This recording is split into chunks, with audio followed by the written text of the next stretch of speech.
Is Taylor Swift past the peak of her career? Is Taylor Swift past her prime? This is Taylor's 12th studio album, and some people claim that she's a once-in-a-generation songwriter.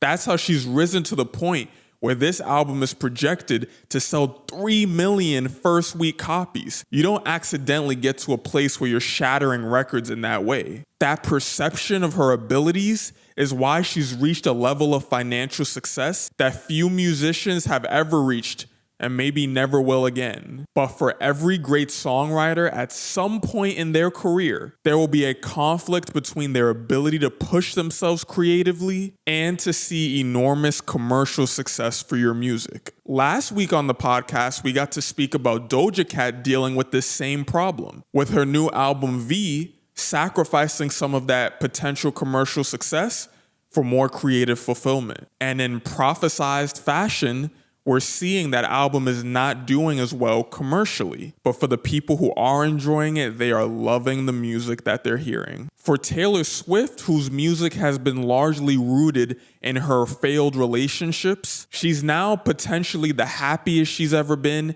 and she's engaged for the first time in her life. The result of her being in that headspace is the most controversial album of her career so far. Taylor's magic in her songwriting has historically come in the form of illustrious confessions about her romances. That's why nearly all of the biggest songs that you can remember from her are about breakups. When you're in a happy and healthy relationship, the subject matter completely changes. On this album, we get a graphic description of her love life with Travis Kelce on the song Wood, a Charlie XCX diss song called Actually Romantic, and a song called Cancelled, where she's talking about accepting being with friends who are publicly controversial. The Life of a Showgirl is a beautiful moment, not because it's a bona fide classic all-time album, but because the biggest artist in the world is unintentionally pointing the mirror back at the people who are listening to her music to ask, what do you want from your favorite artists? Do you actually want them in happy, healthy relationships making art about that? If you're enjoying this clip from my podcast, Behold Pop Culture, like and subscribe for more content like this, and the link to the full podcast is in the description. Or do you want them dealing with trials and tribulations that they can reflect on and in turn empower you through the challenges that you face in your life? In hip hop, there's a notorious fear of a sophomore slump because you get to use all of your life experiences up until the moment of your first album to tell those stories. But after you're successful, it doesn't sound the same for you to talk about those challenges that you faced earlier in your life. So there's less material for you to pull from. For Taylor Swift, she's rolled the dice multiple times on relationships that morphed into phenomenal content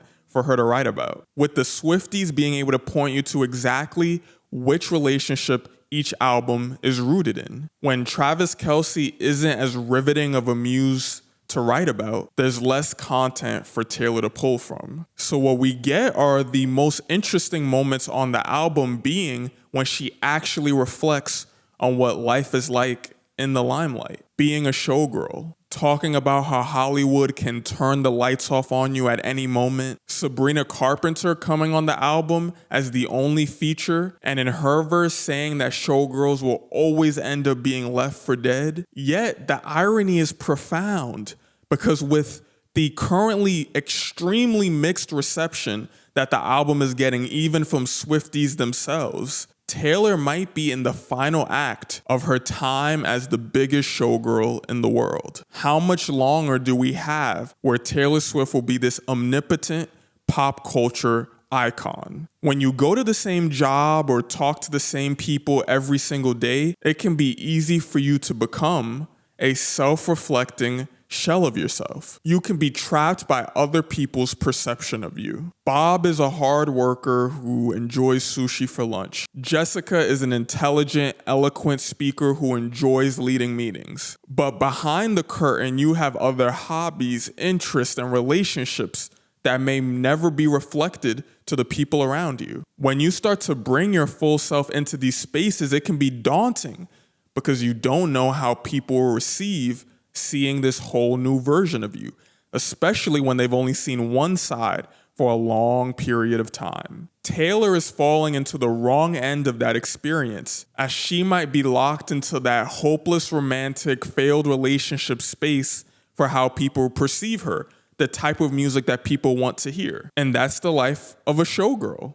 Showgirls are only seen for the role that they're asked to play, not who they are behind the curtains. And once you show more of yourself, the business is liable to drop you in an instant. That poetic reflection right there is where Taylor should have leaned completely into on this album. So on the surface, I was a little underwhelmed by the music, especially with the grand aesthetic that she built around it. But more importantly and more interestingly than that, I see this as the biggest crossroads of Taylor Swift's career. Will the world let her open up to new content, new experiences, new perspectives to share? Or will she be doomed to the life and finale of so many showgirls before her, having the curtain close on someone else's terms?